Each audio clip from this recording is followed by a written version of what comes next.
जी हाँ, त गजब हो गइल बा। फिर आते ही पवन सिंह जी के ई नया वीडियो टीजर पूरा भोजपुरी ना पूरा यूट्यूब से लेकर पूरा सोशल मीडिया पर गर्दा गर्दा छुड़ा दिल बा। जी हाँ, फिर पहचान बन गइल बा अलग रिकॉर्ड के साथ और ई रिकॉर्ड चारों तरफ गर्दा गर्दा उड़ा दी जब दर्शक फैंस लोग जाने लो। तो जी हाँ, सबसे बड़ा परफॉर्म फिर सालों वाला स्टाइल पुराना जबरदस्त परफॉर्म जमैले बा चांदनी सिंह के और पवन सिंह जी के ये अंदाज भी काफ़ी हिट साबित होता। जी हाँ, जब आप लोग पवन सिंह के जब फुल वीडियो देखें वो बेरा और गर्दा गर्दा उड़ी। जी हाँ, तो सारा कुछ बताएं।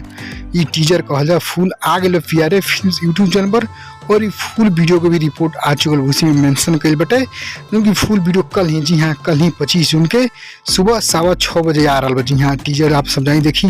यदि टीजर देख ले तो कैसा लगा बताते जाए कमेंट करके। यदि नहीं तो जाए देखिए वो वीडियो का रिलीज डेट कल ही आप लोग 25 जून के सुबह 6:15 पर रिलीज हो ही जाता। जी हाँ, फुल वीडियो। जी हाँ, तो फिर पवन सिंह जी के पूरा दुनिया में नाम हो रहा, जय जय हो रहा। तो आप सभी खूब प्यार से बदी टीजर देख लें तो कैसा ना बताएं। जरूर कमेंट कर खबर पसंद लाइक शेयर करें और इस तरह की सबसे बड़ी नया खबर पहले पाओ खतरा भाई भोजपुरी के जरूर सब्सक्राइब करके घंटी ऑल ऑन कर दें याद करके और शेयर कहीं ना भूलें।